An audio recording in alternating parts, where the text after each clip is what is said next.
Fala galera, tudo bem com vocês?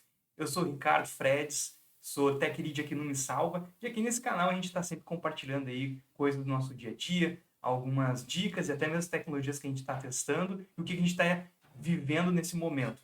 Então, gruda aqui com a gente porque a gente vai falar sobre um assunto que eu acho que foi um divisor de águas aqui dentro, né, pelo menos nos últimos 2 anos, que é a questão do micro front-end. Então, hoje a gente vai falar basicamente do que a gente implementa aqui dentro e quais são, né, as nossas opiniões sobre esse tipo de tecnologia, esse tipo de abordagem no front-end, ok? Então, para a gente começar, eu vou me apresentar aqui. Eu sou o Ricardo Fred, sou Tech Lead atualmente aqui, também sou arquiteto front-end, eu sou pós-graduado em arquitetura de software e tenho cada vez mais aí entrado nesse mundo aí de arquitetura e é algo que tem feito parte da minha vida aí durante esse tempo. E também sou, né, especialista aí em front-end, ponho a mão no código aí também na stack do MiSalve, certo? Então vamos lá, né?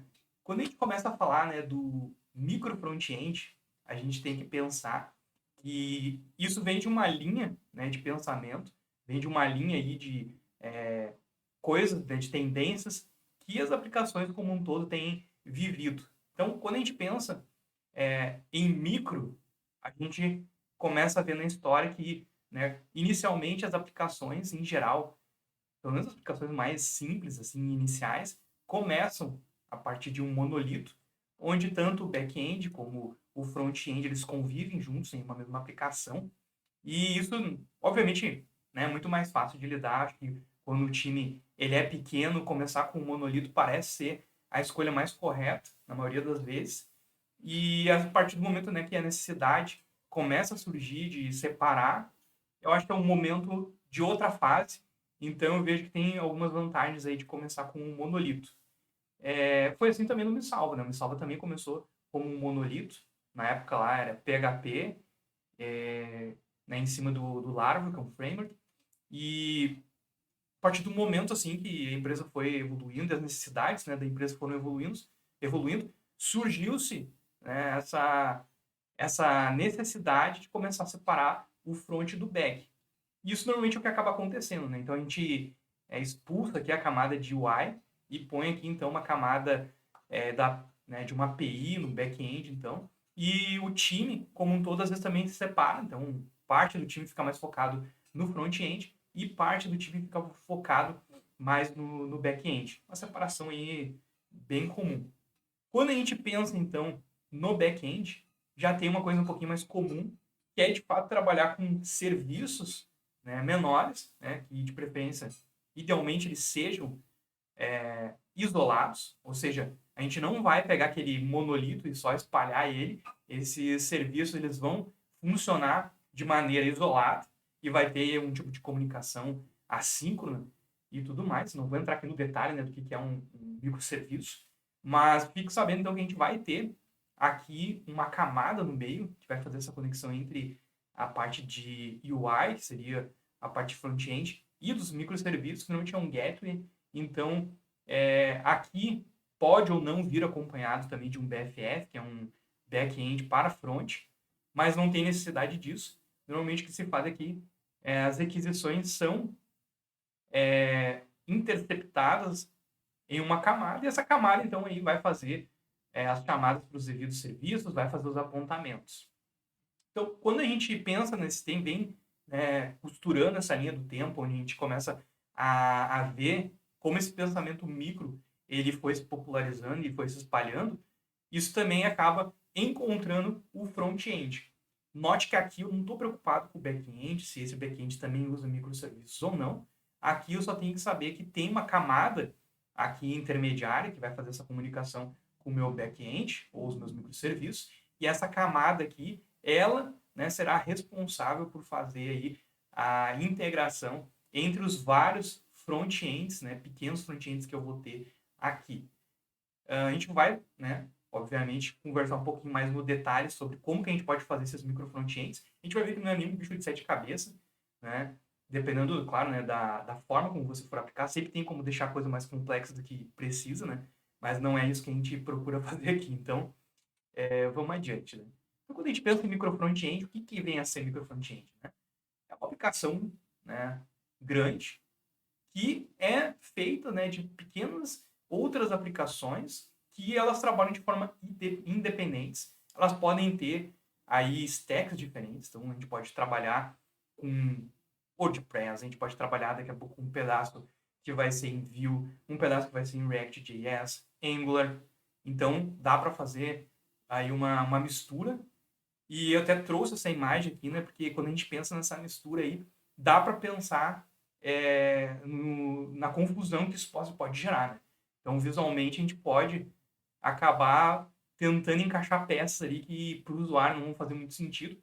E quando a gente pensa em micro front-end, o melhor é que o usuário ele não tem a sensação de que ele está navegando em aplicações separadas, que ele tenha uma experiência unificada.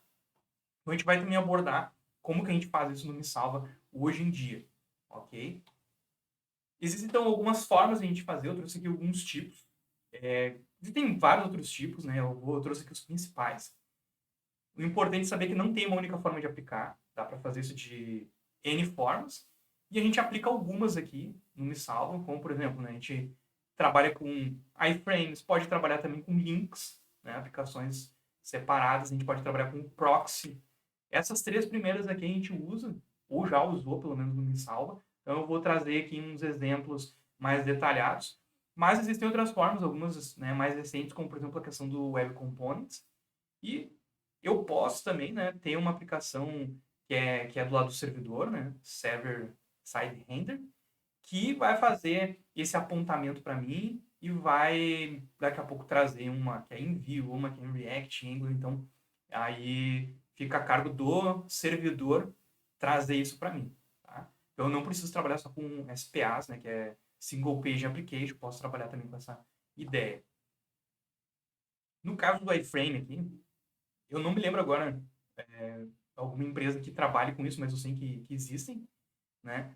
Eu trouxe um exemplo aqui, por exemplo, um exemplo real, né, de pedaços da nossa aplicação que são iguais em praticamente aí várias páginas. Então, por exemplo, esse bloquinho aqui de preços, né? É importante que ele seja igual em várias páginas, porque, né, se o cliente ele encontrar um produto que já não está mais sendo vendido, um produto antigo, ou até mesmo que seja com um preço diferente do que ele está original, isso pode trazer um tipo de confusão, e isso não é bom, né? Tanto para o cliente que acaba se frustrando, ou até mesmo comprando um produto que não está mais vigente. Então, uma forma que a gente pode ter de resolver isso é a partir de iframes. Daqui a pouco, né, a gente tem um embed só dessa partezinha aqui dos preços em diversas páginas, e isso independe da stack, né? Então, eu posso estar com uma stack, por exemplo, né, de WordPress, mas o preço, como ele está sendo atualizado a partir de um lugar só e tem uma parte visual, né, que daí vai trazer as promoções e tudo mais, isso eu atualizo num lugar só e isso se reflete em todas as outras páginas que estão usando, né, esse iframe. Da mesma forma, eu poderia, né, expandir esse tipo de solução para o header e também para o footer, tá? Que são, né, três tipos aqui de blocos que acabam sendo iguais em quase todas as páginas. Não sei muito o que pensar sobre, assim, de opinião, se é uma coisa boa ou não, mas eu acho que a do preço, assim, é uma boa, porque o preço, por exemplo, em termos de SEO, ele não tem, não precisa estar indexável, né? Diferentemente dessas outras páginas aqui que, né, tem o footer, o header, pode mudar também de página para página, o header principalmente. Então, fica esse questionamento aí, claro que dependendo de como tu estiver usando, cabe a ti decidir se vale a pena ou não, né? Outra forma também que a gente usa é a partir de links, né? Então, a gente já pode fazer um front-end a partir dos links. Normalmente se usa subdomínios, que no Mistral a gente tem, né, alguns exemplos. Então, se você entrar, por exemplo, né, no www.misalva, vai ter uma aplicação. Se entrar no medicina.misalva.com, vai ter o blog de medicina, que é feito em WordPress e que resolve muito bem, né? Porque um blog ele vai ser muito melhor atendido em WordPress, é fácil do pessoal dar manutenção, já estão acostumados com esse tipo de aplicação. Então, aqui fica muito mais fácil. O fórum também é uma aplicação separada, então basta acessar fórum.misalvo.com é outra coisa, não tem nada a ver com o que a gente faz, por exemplo, no misalvo.com. Da mesma forma, né, a gente tem outras frentes, como, por exemplo, plataformas, que daí é um segmento mais de B2B, e pode ter muita outra coisa, pode ter, né, ali xpto.misalvo.com.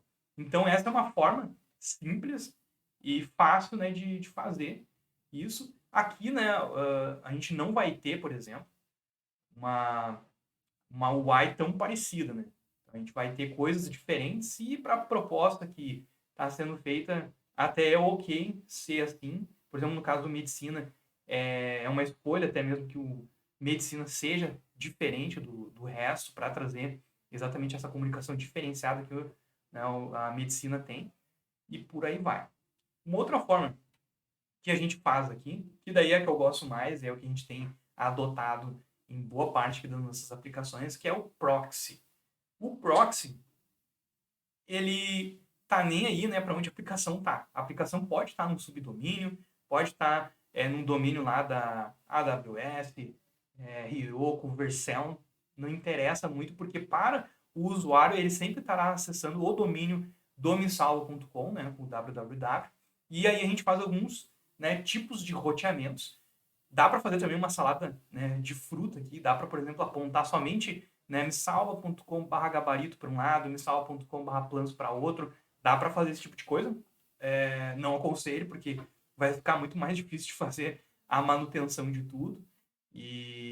Mas dá para fazer, né? Então, hoje no Misalva, os casos de uso que a gente tem, por exemplo, misalva.com é a nossa home, é feito numa aplicação totalmente separada, já foi feito isso por um time externo ao Misalva. O Barra App, que é a nossa plataforma. Então, tudo que é Barra App para dentro ali é uma aplicação totalmente separada, então fica muito mais fácil de fazer esse proxy. Outra aplicação que a gente tem é o nosso checkout. O nosso checkout também está totalmente isolado e ele, né, a partir do momento que o usuário entra em barra checkout alguma coisa, ele está na outra aplicação. E aqui eu trouxe dois exemplos bem assim, singulares, que é o caso do Gabarito, né? O Gabarito, ele está numa aplicação separada, com front separado e também back-end separado. E muito mais, assim, por causa que o Gabarito, ele é um projeto que tem aí um uso maior, de maior intensidade, em um período bem curto aí do ano, que é logo após, né, a primeira e a segunda prova do Enem, e depois não tem quase nada de acesso. Então a gente pode limitar, por exemplo, os recursos aqui, os gastos, na verdade, com máquina e servidor aqui praticamente ficam quase zerados durante todo o ano, só durante, né, esse período aí que a gente vai ter uma requisição maior do gabarito. Né? O Barra Medicina também. O Barra Medicina hoje ele está numa aplicação que cuida apenas de LPs e é uma aplicação que a gente tem testado muitas coisas novas, né, ideias diferentes, e é interessante também ter essa liberdade. Né? A gente vai falar disso um pouquinho mais quando chegar na parte ali que a gente vai botar, né, quais são as coisas boas de trabalhar com o micro front-end e quais são as coisas que não são tão boas, né? Então, falando um pouquinho assim de como é que funciona essa arquitetura de proxy, o que acontece, né? Tem várias formas de fazer, tá? Mas quando a gente está querendo dar essa ideia para o usuário de que ele está no mesmo subdomínio e que ele está tendo uma navegação que é igual, a gente precisa então fazer com que uma camada à frente, né, uma camada antes, aí dessa requisição que é feita direto para o front-end, cuide desse roteamento e direcione o usuário aí para cada front ao qual, né, corresponde aquela rota. Então a gente pode fazer isso de várias formas. Dá para usar o Nginx para fazer isso. Dá para usar o Express, que a gente tem uma versão que foi feita, né, com o Express, que fazia o proxy de várias partezinhas ali. E aí, então, só tinha que tomar o cuidado para que algumas regras elas fiquem também dentro do front-end, né? Porque, por exemplo, vamos lá, nesse caso aqui onde a gente tem barra app, barra qualquer coisa, é muito fácil de fazer esse roteamento. Então, por exemplo, a gente usa hoje na nossa stack React com o framework Next.js e a gente, né, usa aquele componente de linkagem interna, que é a linkagem que faz, né, via site, né, via client-side. Então, não bate lá no servidor para fazer uma nova requisição. Então, o que acontece? A gente tem uma regra lá que verifica, ó, dentro da aplicação, estou fazendo uma requisição que não é para o barra app, se não é, bate lá, né, no back-end para trazer uma resposta, né, dizendo, olha, a aplicação aqui agora é o front LPs, agora é o checkout, né, agora é medicina. Então ele faz isso para nós. Agora, quando a gente tem esse tipo de trabalho aqui, que é, por exemplo, aqui tem o barra gabarito, barra medicina, se a gente começa a ter muitas regras aqui que não são tão genéricas como essa daqui, a gente começa a ter um problema e normalmente, talvez, né,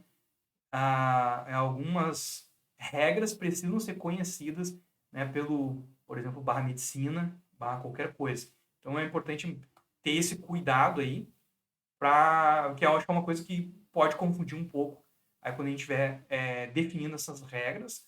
Uma das coisas que dá para fazer também é que, caso a página não existe, né, dê um 404, eu automaticamente lance isso para um servidor, faça a requisição lá para esse serviço, né, que aglutina tudo, e esse serviço aí me diz se é um 404 de verdade ou se tem um roteamento já lá descrito, certo?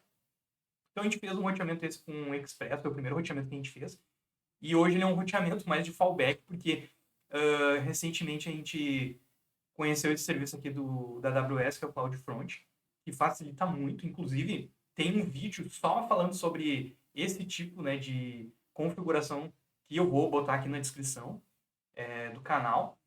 E ali a gente consegue ver com mais detalhe como é que é feito isso. Mas é fantástico esse tipo de roteamento, né? É muito mais rápido.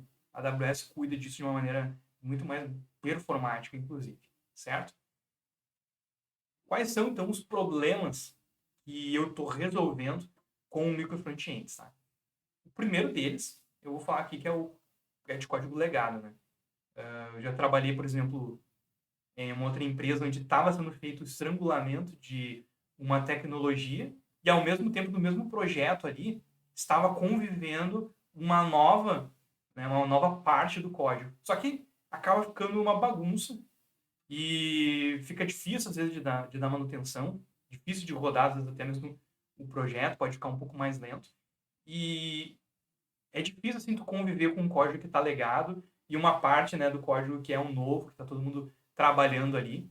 Então, eu acho que uma boa prática para fazer essa troca aí é, de fato, trocar de projeto mesmo, né? Trabalhar no novo projeto totalmente separado e aquele projeto ali que é o legado, ele fica num outro pedaço, fica transparente para o usuário, muitas vezes, ele vai acessar e não vai, né, se dar conta pela URL ali que ele está trocando de front-ends.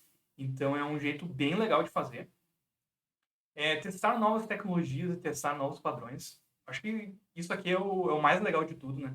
Às vezes as pessoas reclamam, por exemplo, que estão trabalhando na empresa com, né, um tipo de tecnologia que é muito antiga e gostariam de estar trabalhando ou até mesmo testando novas plataformas, enfim, novos frameworks, novas bibliotecas, mas não podem fazer isso porque o código ele está legado, não tem muito como fazer isso, e testar novas tecnologias e testar novos padrões e colocar assim numa pequena parte para testar mesmo, para ver se aquilo ali realmente é melhor, se tem mais performance. Eu acho que o micro frontend é a melhor forma de fazer isso, porque tu pode pegar um pedacinho muito pequeno e ir lá implementar um novo padrão.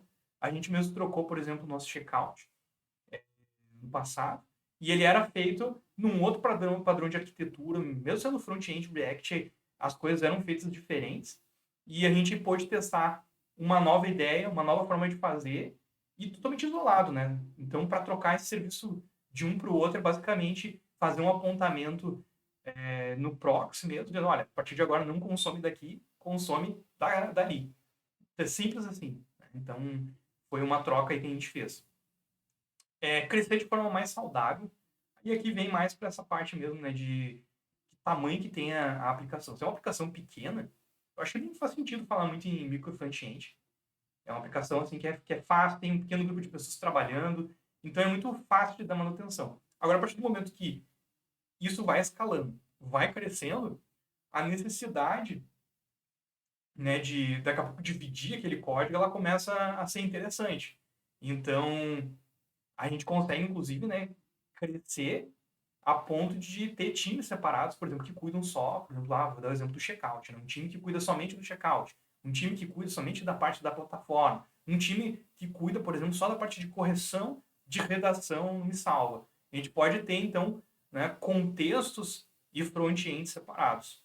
Né? Vamos quase aplicando aí essa ideia, né, do DDD, Domain Driven Development, para o front-end. Também, né, resolver problemas diferentes, então não é só resolver problemas diferentes, como resolver com serviços diferentes, com, né, tecnologias mesmo diferentes. Então, isso é bem legal. Segurança, performance e escalabilidade. Acho que isso aqui é um grande ganho, principalmente, por exemplo, vou dar o exemplo do checkout, né? Onde a questão de segurança ela é muito mais exigida do que em outras aplicações. Então, precisa, de fato, de um traqueamento diferente, precisa, né, de outros tipos de tecnologias de segurança, que, por exemplo, LPs. Né? E a questão também de segurança, né? Eu posso dar um deploy em outros contextos, em outras LPs, em outros front-ends, com a segurança de que eu não estou mexendo naquele projeto, de que aquele projeto vai continuar funcionando, tá de pé. Se por acaso aí entrar um commit defeituoso que quebrou alguma coisa e não foi pego pelos testes automatizados, não foi pego por QA, pode acontecer, não vou estragar, por exemplo, a experiência, nem vou estragar as vendas do Missalva por causa disso. Ok? E os múltiplos deploys que eu falei, né, independentes, então a gente pode ter coisa entrando em vários contextos diferentes. Não preciso, por exemplo, daqui a pouco esperar algum processo, esperar que alguma coisa seja testada, que alguém passe, né, lá testando, por exemplo, o checkout, antes de eu poder dar um deploy. Então isso facilita bastante. Okay? Outra coisa, né, que a gente pensa, né, quais são os contras. Então, assim, eu abro isso falando que não tem uma solução perfeita para tudo. Né? E algumas perguntas e até mesmo, né, problemas vão surgir quando a gente começa a pensar. Né? Por exemplo, ok, eu tenho, né, fronts separados, mas como é que eles se comunicam? Né? E por que eles precisam se comunicar? Por exemplo, questões de login. Né? Se eu estou logado num micro front-end, eu tenho que estar logado em outros que dependam, né, dessa funcionalidade. Como que a gente faz para fazer essa comunicação interna, para que eles troquem alguns tipos de informações? Então, acho que uma forma bem simples é através, né, do local storage e através também aí dos cookies, né, acaba dando bem certo, é o que a gente usa aqui no Missalva também. Né? Outra questão que fica, né, pô, eu vou começar a duplicar código, né, porque tem regras de negócio que são regras que valem para os dois ambientes. E agora, como é que eu faço, né? Então, existem alguns recursos. Uma das coisas que a gente faz aqui, por exemplo, a gente pega pequenas regras de negócio, coisas que a gente vai utilizando e transforma em libs. Então, no Missal, por exemplo, eu tenho uma lib somente para cuidar dessa parte de login, né, de cadastro do usuário e também de login integrado, né, com o Google, Facebook. Então, eu tenho um projeto disso. Eu tenho outro projeto, por exemplo, que cuida da comunicação que a gente faz com o back-end. Então, as questões de segurança tem um serviço, né, tem uma biblioteca que cuida somente dessa parte. Então, eu acabo abstraindo muita coisa. E eu tenho diversas bibliotecas. Uma delas, por exemplo, é a biblioteca de UI. Né? Como é que eu faço para ter uma UI parecida? Então, a gente tem uma biblioteca, que é o Mars, é o nome dela, que tem componentes que são, então, utilizados por todos esses projetos aí. A outra coisa é que o ambiente DevOps vai ficar mais complicado, vai ficar mais complexo e quando a gente não tem, quando o time é pequeno, a gente às vezes não tem uma pessoa dedicada para isso, então começa a ter aí algumas complicações e é bom, né, ter isso em mente. Né? Outras coisas também, né, pode correr o risco de ter padrões de código muito diferentes, então eu estou testando coisas novas, aí eu estou colocando alguém na equipe, essa pessoa está acostumada a trabalhar num projeto, quando vai para o outro ela tem que aprender de novo como é que é a organização, como as coisas se relacionam com o todo. Né? Então, daqui a pouco eu posso ter uma aplicação que usa Redux e uma outra que usa, por exemplo, um outro gerenciamento de status, Sustain, sei lá. Então, eu começo a ter essas confusões. Pode acontecer, tem que cuidar, então. Os padrões visuais diferentes. Se eu não tenho uma biblioteca, por exemplo, de componentes e seja para stacks diferentes, Por exemplo, eu tenho React, Vue e Angular, né? Como é que eu faço para ter uma biblioteca para todos esses três tipos, né, de libs que tem em frameworks?